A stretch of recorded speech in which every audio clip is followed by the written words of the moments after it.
I am a small business and work hard's what I do. And if you're kind enough to try me, I'll work hard for you. I am a small business and work hard's what I do. Bonjour à tous et bienvenue sur le Bouclier de la foi, la chaîne qui a pour but d'éclaircir ce qu'est la foi protestante face aux attaques dont elle est victime sur Internet. Dans cette vidéo, nous répondrons au défi de Mathieu Lavagna, un défi qu'il a lancé dans sa réfutation du protestantisme, dans laquelle il prétend que le sola scriptura ne se trouve ni implicitement ni explicitement dans les saintes écritures, ce qui est à ses yeux la preuve que les protestants sont dans l'erreur. Introduction avec précaution d'usage. Je ne suis pas anti-catholique et mes vidéos n'ont pas pour but d'attaquer la foi des autres.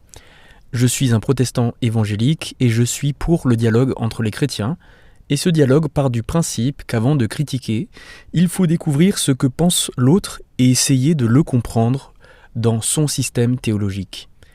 Je suis profondément reconnaissant que nous soyons arrivés à une période de dialogue depuis Vatican II, et j'espère que cette période de dialogue entre chrétiens durera encore aussi longtemps que possible. Je suis profondément convaincu de mes positions. Mais je n'ai pas reçu de Dieu la mission d'être en croisade contre ceux qui ne pensent pas comme moi. J'ai reçu le commandement d'aimer. La parole de Dieu nous dit la chose suivante. Quiconque croit que Jésus est le Christ est né de Dieu. Et quiconque aime celui qui l'a engendré, aime aussi celui qui est né de lui. 1 Jean 5, verset 1. J'ai donc reçu de Dieu le commandement d'aimer mes frères, même si nous sommes divisés. Par conséquent, mon but n'est pas de triompher de mon adversaire, mon but est simplement de rendre disponible ce que nous croyons vraiment, au-delà des stéréotypes que l'on fait sur nous, par manque de charité. Je ne cherche pas à fournir un argument ultime pour convaincre les catholiques de ma position. Je sais déjà qu'ils ne seront pas d'accord. Cependant, je sais aussi que mes frères ont besoin d'entendre une réponse fondée. Nous allons d'abord faire un rappel des vidéos précédentes. Ensuite, nous aborderons notre troisième argument sur l'autorité exclusive des Écritures, le sola scriptura, que Mathieu Lavagna n'arrivait pas à trouver dans la Bible. Premier point, rappel des précédentes vidéos. Mathieu Lavagna avait posé 2 prémices dans sa démonstration, et ces 2 prémices étaient erronées dans leur méthode. La première consistait à dire que le sola scriptura était une doctrine et devait donc se trouver telle quelle dans les Écritures. J'ai contredit cette erreur dans une longue vidéo pour expliquer pourquoi il n'existe aucune formulation doctrinale du sola scriptura. J'ai aussi montré qu'il impose finalement sa propre définition pour affirmer ensuite que les versets invoqués par nous sont erronés. Dans une seconde vidéo, j'ai répondu à la seconde prémisse de Lavagna, qui consistait à dire que ce que nous entendons par sola scriptura ne se trouve nulle part dans la Bible. Or, pour justifier cette prémisse, il a utilisé une demi-vérité, puisqu'il n'a pas trouvé notre formulation du sola scriptura, sous forme doctrinale, puisqu'elle n'existe pas.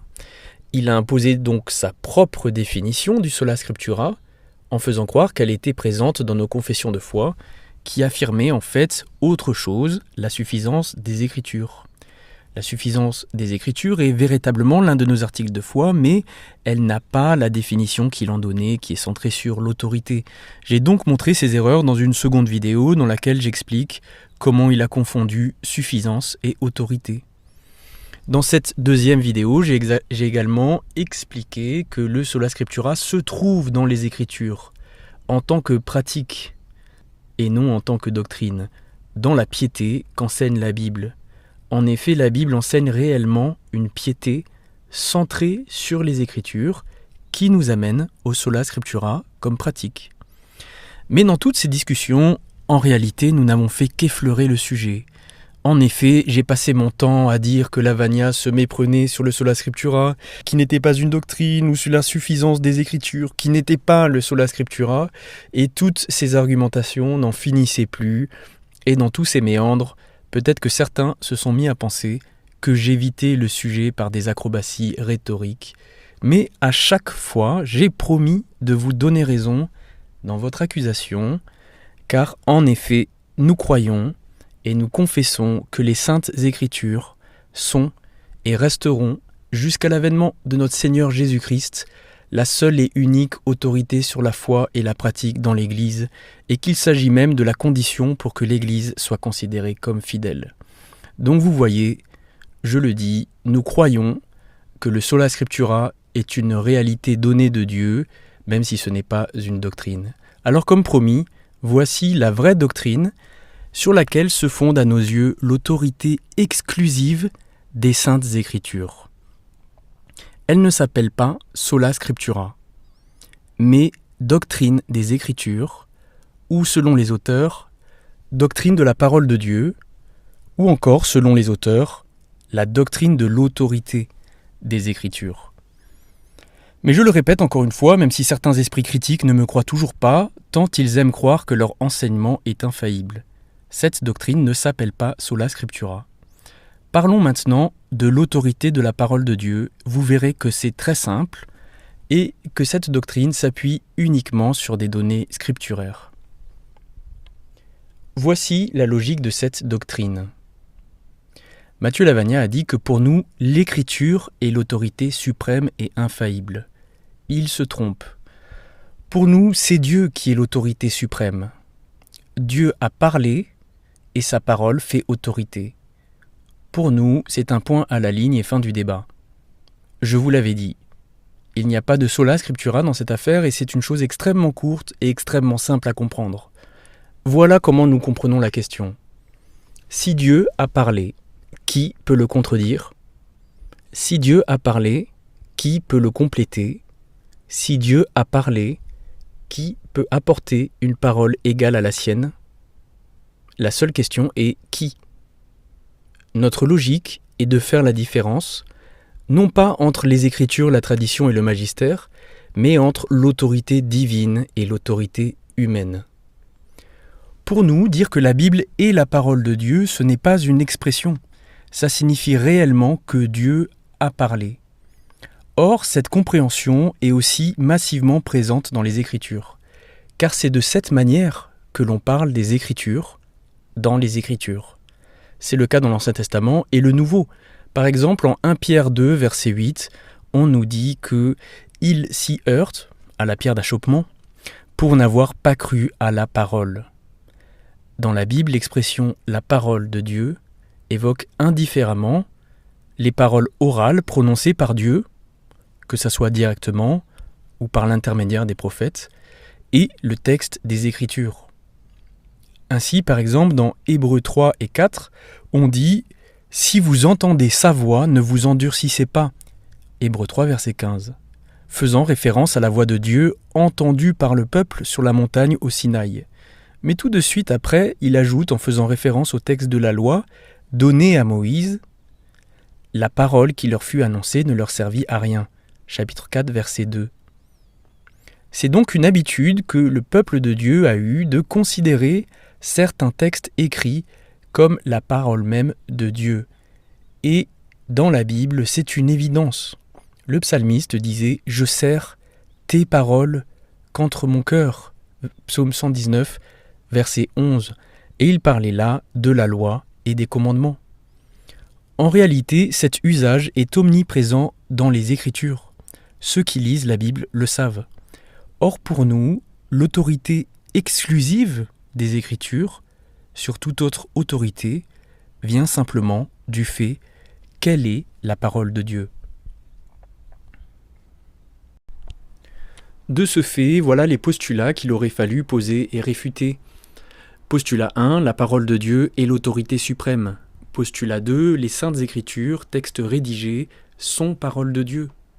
Postulat 3, étant parole de Dieu, elles sont revêtues de l'autorité suprême.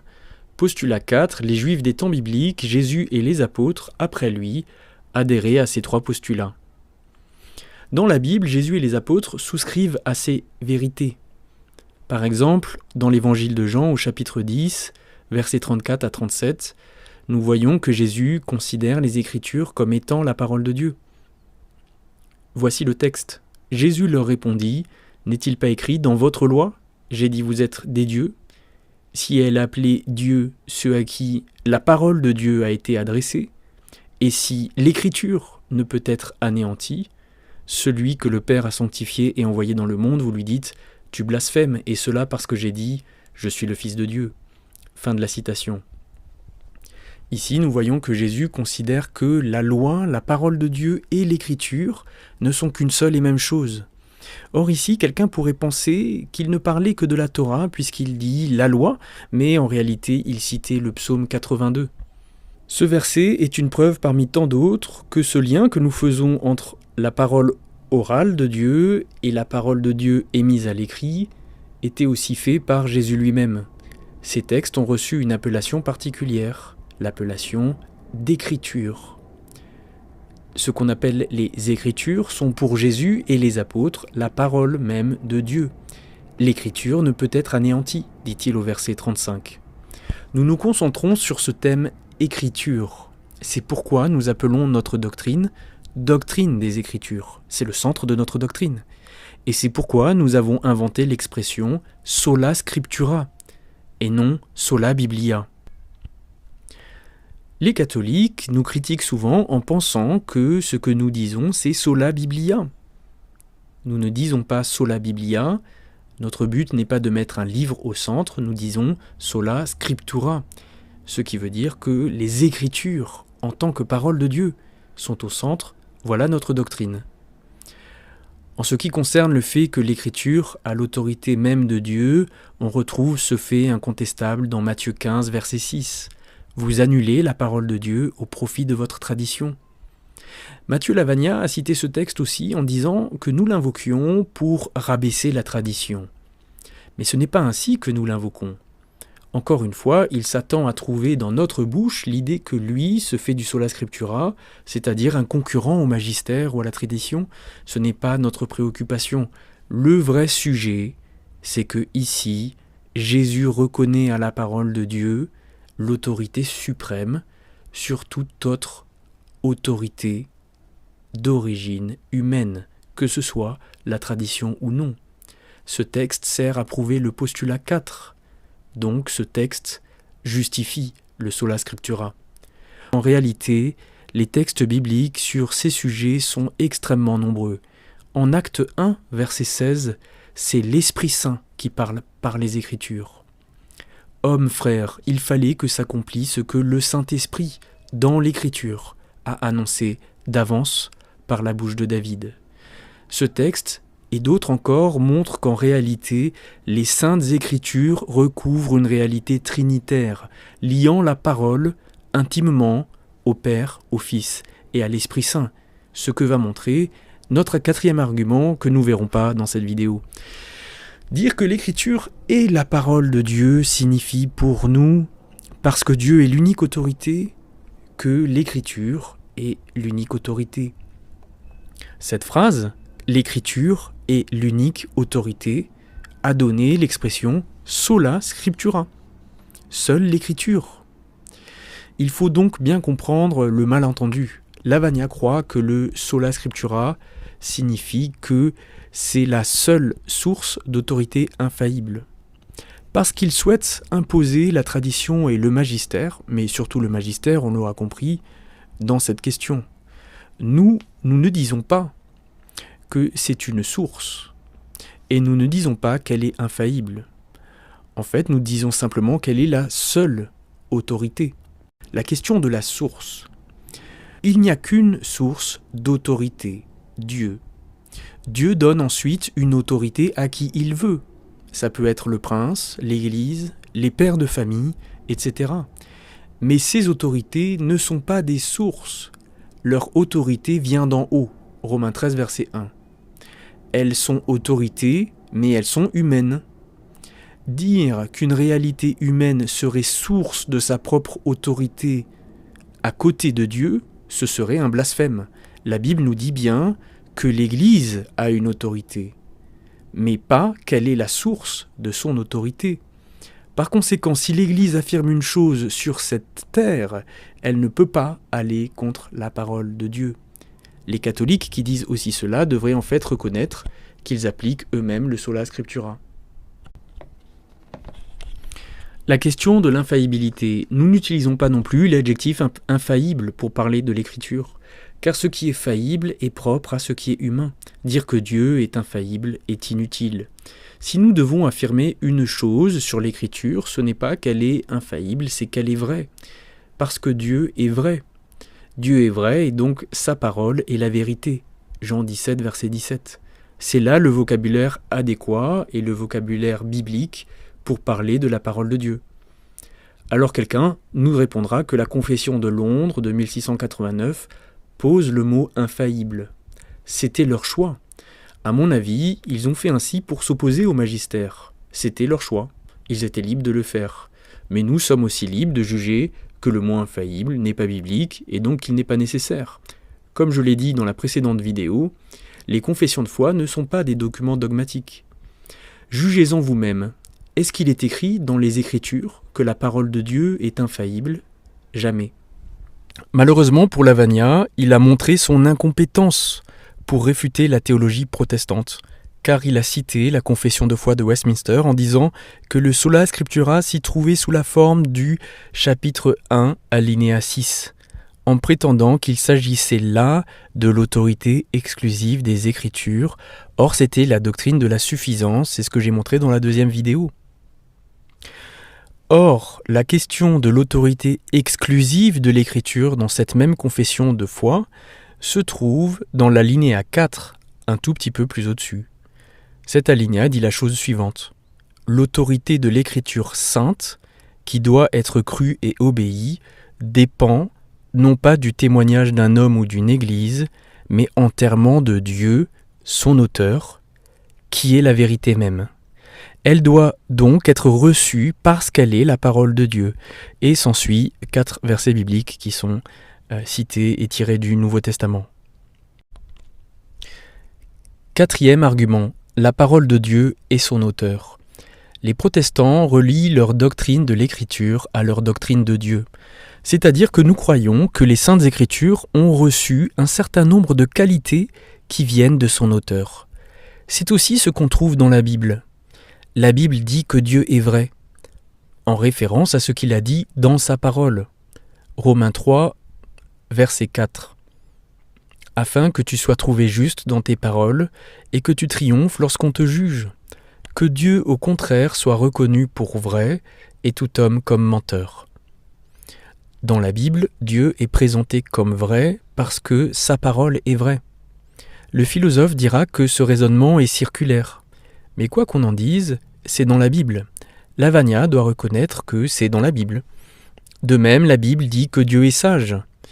Et comme Dieu est sage, les Écritures disent que sa parole rend sage l'ignorant. Psaume 19, verset 8.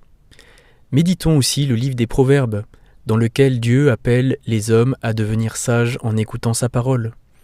De même, le livre des Psaumes nous dit que Dieu est juste et que ses commandements sont donc tous justes. Psaume 19, verset 10. Notre doctrine, ce n'est donc pas le sola scriptura. Matthieu Lavagna ne connaît pas et ne comprend pas notre doctrine. Notre doctrine, c'est que la parole de Dieu révèle et manifeste les qualités de Dieu. Il est juste, sa parole est donc juste. Il est vrai, sa parole est donc vraie. Il est sage, sa parole est donc sage. Cette doctrine vient de la Bible, contrairement à ce que Lavagna dit. Or, Lavagna ne voit pas le lien entre les affirmations que nous faisons ici et le sola scriptura. Et le lien est simple pour quiconque est honnête. Seules les Écritures émanent de Dieu et portent son autorité. La tradition est-elle sage comme Dieu ? Le magistère est-il juste comme Dieu ? La tradition est-elle vraie comme Dieu est vrai ?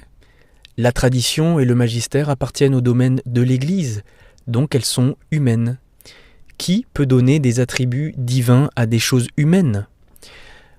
Cependant, les Écritures qui ont été rédigées par des hommes tirent de leur véritable auteur qui est Dieu des caractéristiques qui fondent leur autorité. Je pourrais continuer pendant des heures à citer les textes des Écritures pour montrer comment la parole de Dieu est remplie d'autorité, de sainteté, parce que Dieu est saint et que lui seul a honneur, puissance et gloire. Nous plaçons la parole de Dieu à la plus haute place, parce que Dieu est à la plus haute place. Si vous voulez détruire le sola scriptura, vous devez entrer dans un dialogue avec notre doctrine et attaquer ce lien biblique que nous faisons entre le texte écrit et la parole de Dieu. Si nous avions la même agressivité que Matthieu Lavagna, nous le mettrions au défi de prouver que ces 4 postulats ne se trouvent pas dans l'Écriture, ni explicitement ni implicitement, selon sa formule, et nous dirions ensuite à sa manière « Bon courage, c'est une tâche impossible ». Et nous pourrions ensuite nous vanter d'avoir prouvé de manière irréfutable que le sola scriptura est la vérité. Mais cette approche serait ridicule, car en réalité, la position catholique sur ces questions sont très proches des nôtres, et l'ignorer nous discréditerait.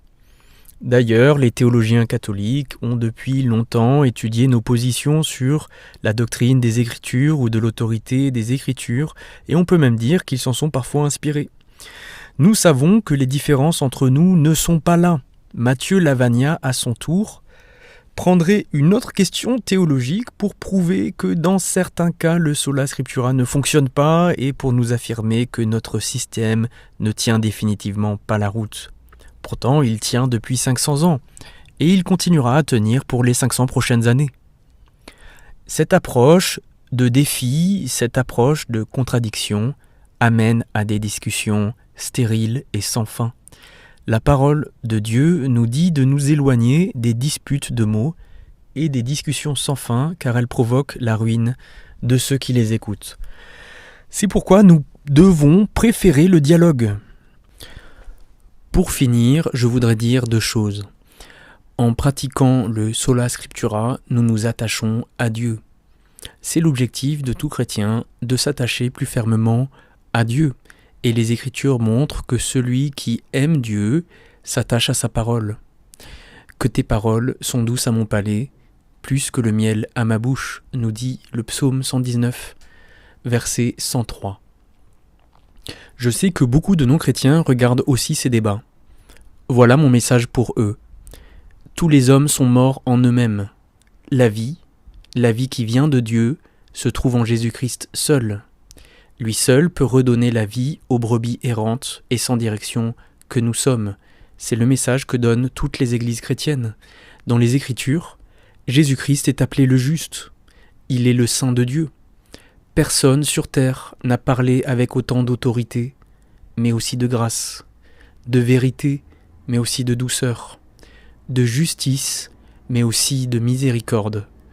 Personne n'a parlé comme lui, et personne n'a agi comme lui. Il est le Fils de Dieu. Toutes les églises chrétiennes ont été fondées sur cette vérité de Christ, et lui-même s'est révélé dans les Saintes Écritures. Les Écritures sont la révélation, elles révèlent le Père, elles révèlent aussi le Fils. Va à la source et vois toi-même ce que les apôtres ont vu. Entends toi-même ce que les apôtres ont entendu. Contemple ce qu'ils ont contemplé et que leurs mains ont touché concernant la parole de vie, Christ, Jésus, qui appelle tous les hommes.